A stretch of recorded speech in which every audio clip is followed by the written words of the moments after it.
Hello students, in today's class we are going to learn 7th standard history lesson number 10, that is the expansion of the Maratha power. Students, इसमें हम देखने वाले हैं इसका question answer. So let's begin. Question answer आपके digest का है. तो यहाँ पे देखो, फर्स्ट क्वेश्चन है write the answer in one word. So Balaji was from this town in Konkan. तो यहाँ पे क्या आंसर है? श्रीवर्धन. He ruled Bundelkhand. इसका आंसर है Raja Chhatrasal. Bajirao died at this place. कहाँ पे? Rawarkhed. He defeated the Portuguese. तो चिमाजी अप्पा, उन्होंने पोर्तुगीज़ को हराया. विच Portuguese territory was conquered by Chimaji Appa. कौन सा पोर्तुगीज टेरिटरी चिमाजी अप्पा ने जीता? Thane and adjacent region, Thane और उसके आसपास का इलाका. Which strong fort of the Portuguese was conquered by Chimaji Appa. तो कौन सा फोर्ट था जो पोर्तुगीज़ ने जीता चिमाजी अप्पा से? वसई. ठीक है, वसई फोर्ट आपने देखा होगा. Who helped Balaji Vishwanath to obtain the सनद of चौथाई and sardeshmukhi from the Mughal emperor?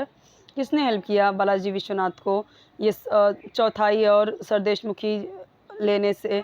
ठीक है, लेने का किसने हेल्प किया? तो सैयद ब्रदर्स ने. ठीक है. Who looted Delhi and returned to Iran. किसने लूटा और ईरान आया?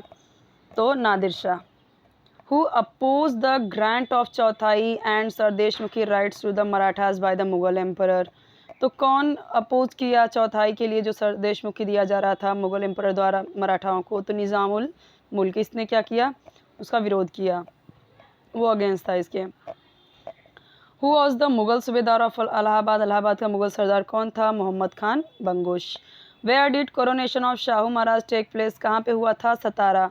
Who released Shahu Maharaj. तो प्रिंस आज़म शाह, उसने क्या किया था? उनको रिलीज़ किया था. Who was the successor of Aurangzeb. Aurangzeb का सक्सेसर कौन था? उसका वंशज कौन था? Prince Azam Shah.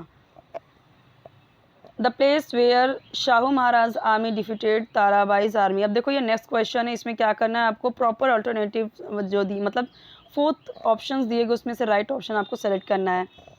The place where Shahu Maharaj army defeated Tarabai's army. वो प्लेस जो महाराज शाहू महाराज की आर्मी ने ताराबाई की आर्मी को हराया था.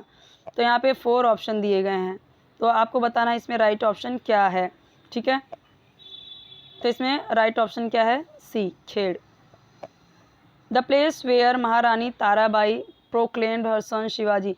कौन सा वो प्लेस है जो महारानी ने शिवाजी 2 को यहाँ पे क्लेम मतलब कि प्रोक्लेम किया कि ये छत्रपति हैं? ठीक है, तो कौन सा वो जगह था? पन्हाला.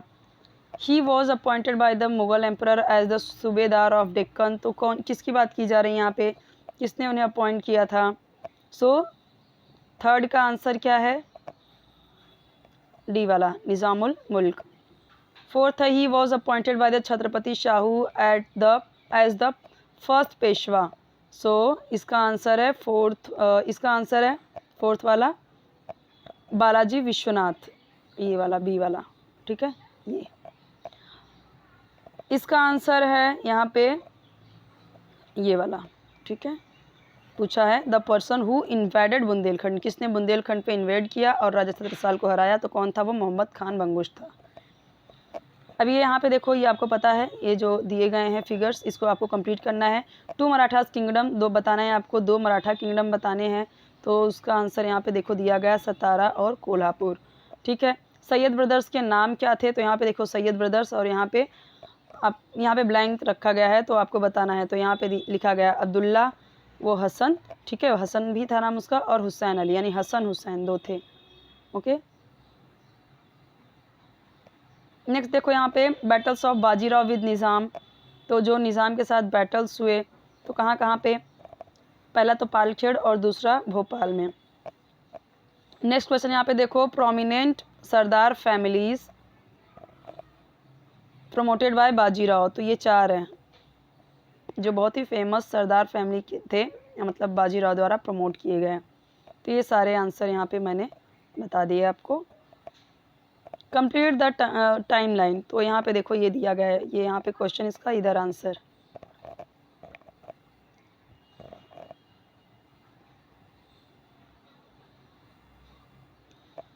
मीनिंग लिखना है. चौथाई का मतलब क्या है? यहाँ पे देखो, chauthai is the right to collect 1/4 part of the revenue from the territory of the other rulers. कितना? 1/4, चौथाई। Sardeshmukhi, sardeshmukhi is the right to collect 1/10 part of the revenue from the territory of the other rulers. ठीक है, same वही question है, बस यहाँ पे चौथाई इज द यहाँ पे बस 1/4 लिखा गया है और यहाँ पे 1/10 वैसे ही लिखना है आंसर। एक याद कर लिया तो दूसरा भी। बुंदेलखंड क्या है उसके बारे में बताना है। The areas around Jhansi, Jhansi के मतलब झांसी के आसपास का एरिया, कहाँ कहाँ का? Jhansi, Panna, Sagar, which is on the border of the present day Madhya Pradesh. जो आज ये सब क्या हैं? मध्य प्रदेश के बॉर्डर हैं।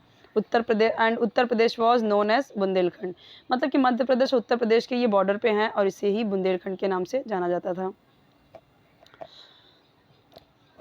Find out from the lesson which knowledge acquired by Shahu Maharaj during captivity proved to be useful in deciding the future course of the politics of the Marathas। First point यहाँ पे है, during his captivity Shahu Maharaj had stayed close to the Mughals.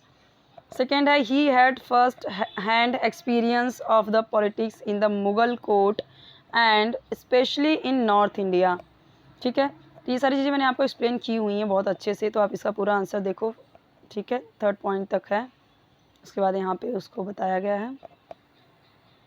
यहाँ पे लिखा गया है, Y did Nizamul Mulk agree to secure the subedari of Malwa for the Marathas. मराठाओं के लिए उसने क्यों ये एक्सेप्ट किया कि वो सूबेदारी जो है सिक्योर रखेगा, क्यों वो एग्री कर गया? तो यहाँ पे देखो लिखा गया, मुगल एम्पर ने डिक्लाइन कर दिया था demand to give the subedari of Malwa to the Marathas. उन्होंने डिनाई कर दिया था कि मराठाओं को वो मालवा की सूबेदारी नहीं देंगे। तो बाजीराव ने क्या किया था? मार्च कर दिया था, यानी अटैक कर दिया था 1737 में दिल्ली में। तो इसीलिए एम्पर ने क्या किया? इनवाइट किया दिल्ली को प्रोटेक्ट करने के लिए। किसको बुलाया था? निज़ाम को। निज़ाम ने किसके अगेंस्ट यहाँ पे मार्च किया? तो बड़ी आर्मी लेके उसने बाजीराव के खिलाफ अटैक किया। तो बाजीराव ने क्या किया? निज़ाम को भोपाल में हरा दिया। सो निज़ाम यहाँ पे क्या किया? अब जब हार गया तो उसे सारी शर्तें माननी पड़ेगी, तो यहाँ पे एग्री कर गया वो कि वो मालवा की सूबेदारी जो है वो मुगल एम्परर की तरफ से वो यहाँ पे मराठाओं को देगा। ठीक है, तो उसे एक्सेप्ट करना पड़ा। Write the work of Chimaji Appa, उन्होंने क्या काम किए वो आपको बताना है। थोड़ा सा ब्लर है बट आई होप कि आपको पूरा दिख रहा होगा। पॉइंट वाइज यहाँ पे देख सकते हो, point number 1, 2, 3, 4th and 5th and 6 point तक है। उनके जो जो काम थे वो आपको यहाँ पे लिखा गया, वो बताना है। रीज़न देना है आपको। Azam Shah release Shahu Maharaj from his custody है, तो हमें पता है कि वो क्यों किया था कि ताकि वो चाहता था कि महारानी ताराबाई और उनके बीच में झगड़ा हो, यहाँ पे फिर इसका फ़ायदा होगा, तो वही है यहाँ पे। 2 separate Maratha states were formed, 2 ऐसे मराठा स्टेट जो फॉर्म हुए। ठीक है, सेपरेट। तो देखो यहाँ पे कौन 2 अलग अलग हुए फॉर्म, मतलब 2 अलग अलग दोनों ने अलग अलग स्टेट बनाया। एक महारानी ताराबाई ने, एक शाहू महाराज ने। में पता है जब शाहू महाराज रिलीज़ होते हैं तो महारानी ताराबाई उन्हें रिफ्यूज़ कर देती हैं अपने थ्रोन के लिए, मतलब वो जो क्लेम करते हैं कि राजा मैं हूँ, तो यहाँ पे वो नहीं बनने देती। तो जब महारानी ताराबाई को हरा देते हैं वो खेड़ में, तो शाहू महाराज यहाँ पे सतारा को कैप्चर कर लेते हैं और अपने आप को क्राउन करते हैं एज छत्रपति। तो सतारा क्या होता है? कैपिटल बन जाता है मराठा किंगडम का। लेकिन ताराबाई भी क्या करती हैं? अपने बेटे को 1710 में पन्हाला का यहाँ पे छत्रपति घोषित करती है वो। Delhi needed help from the Marathas, तो मराठाओं दिल्ली नीडेड मतलब दिल्ली को ज़रूरत पड़ गई मराठाओं की, फ्रॉम द मराठास मराठाओं से। तो यहाँ पे देखो जो मुग़ल एम्पायर था वो किसके अंडर था? ईरानी अफ़गानी के जो नॉर्थ वेस्ट से थे उनके अटैक का खतरा था। और जो लोकल राजपूत थे, जाट, रोहिलाज, लोकल पठान रूलर थे, वो भी क्या कर रहे थे यहाँ पे? वो भी एक खतरा थे एम्पायर के लिए, दिल्ली एम्पायर के लिए। हाँ, तो इंटरनल कंपटीशन बहुत ज़्यादा था, इसलिए मुग़ल पावर क्या हो गया था? कमज़ोर हो गया था। इसीलिए दिल्ली को किसकी ज़रूरत पड़ गई? मराठाओं की। शाहू महाराज अपॉइंटेड बालाजी विश्वनाथ एज पेशवा, क्यों? उसका रीज़न बताना है आपको। तो यहाँ पे because he was competent, experienced and efficient, तो सब कुछ वो इस तरीके से थे। ठीक है, he had convinced many Maratha sardars that Shahu Maharaj was the real heir to Maratha throne. यहाँ पे उन्होंने लोगों को समझाया, कन्विंस किया लोगों को, मराठा सरदारों को, कि शाहू महाराज ही क्या है, उनके रियल उत्तराधिकारी हैं मराठा थ्रोन के। तो इसलिए उनसे हाथ मिलवाया सबने उन्होंने। Bajirao decided to march to Delhi in 1737, Bajirao ने डिसाइड किया मार्च करने का 1737 में। आंसर यहाँ पे आप देख रहे हो पॉइंट वाइज दिए गए हैं, क्यों किया वो उसका reason. Right about them in your own words, अपने ओन वर्ड्स में लिखना है कान्होजी आंग्रे के बारे में, बैटल ऑफ पालखेड़ अपने हिसाब से आपको लिखना है, लेकिन यहाँ पे दिया गया है पॉइंट वाइज, तो आपके लिए बहुत ईजी है लर्न करना, ज़्यादा टफ कुछ भी नहीं है। अगर आपने एक्सप्लेनेशन वाला पार्ट नहीं देखा है तो वो जरूर देख लेना, तो आपको अच्छे समझ में आ जाएगा। बैटल ऑफ पालखेड़ वाला यहाँ तक दिया हुआ है। छत्रपति शाहू महाराज यहाँ पे देखिए, उनके बारे में आपको लिखना है, तो यहाँ पे 5th पॉइंट तक दिए गए हैं। बालाजी विश्वनाथ के बारे में आप देख सकते हो, यहाँ पे दिया गया है। बाजीराव फर्स्ट के बारे में यहाँ पे दिया गया है, आप देख पा रहे हो 8 पॉइंट है, ये थोड़ा लंबा है, तो ये सारी चीज़ें मैं एक्सप्लेन नहीं कर रही हूँ क्योंकि इन सब के बारे में हमने बहुत अच्छे से पढ़ा है एक्सप्लेनेशन वाले पार्ट में। तो अगर आपने नहीं देखा होगा तो चैनल की प्लेलिस्ट में जाके आप देख सकते हो, हिस्ट्री ज्योग्राफी सबका अलग से प्लेलिस्ट बनाया हुआ है, देख सकते हो।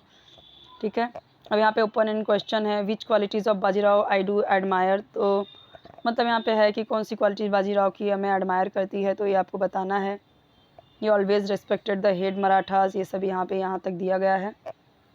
ठीक है, ये आपको आ सकता है। सो स्टूडेंट्स, यहाँ पे मैंने सारे क्वेश्चन आंसर आपको बता दिए, कोई डाउट है कमेंट सेक्शन में जरूर पूछे, चैनल सब्सक्राइब करना ना भूले, वीडियो को जरूर लाइक कर दीजिए। ट्राई करिए कि आप वीडियो को डाउनलोड ना करें, ठीक है, पूरा वीडियो देखिए ऑनलाइन, और अगर कोई ऐड आता है तो उसे स्किप मत कीजिए। इससे क्या होगा, ये जो आपका चैनल है उसे थोड़ी सी ग्रोथ मिलेगी, आपका सपोर्ट मिलेगा। ठीक है, तो आपका इतना ही सपोर्ट हमारे लिए बहुत है, हमारे चैनल के लिए बहुत है। तो अगर आपको कोई वीडियो चाहिए, कोई एक्सप्लेनेशन या क्वेश्चन आंसर का वीडियो, तो आप मुझे कमेंट सेक्शन में जरूर बताएं। नेक्स्ट लेसन में हम देखेंगे नेक्स्ट चैप्टर, ठीक है, नेक्स्ट वीडियो हम देखेंगे next lesson number 11, Marathas the protectors of the nation. Okay, so ये सारे वीडियोस स्टूडेंट्स ने डिमांड की, इसलिए ये सारे वीडियोस मैं बना रही हूँ। ठीक है, वो भी डाइजेस्ट का उनको चाहिए, इसलिए मैं डाइजेस्ट का यहाँ पे प्रोवाइड करवा रही हूँ। ओके।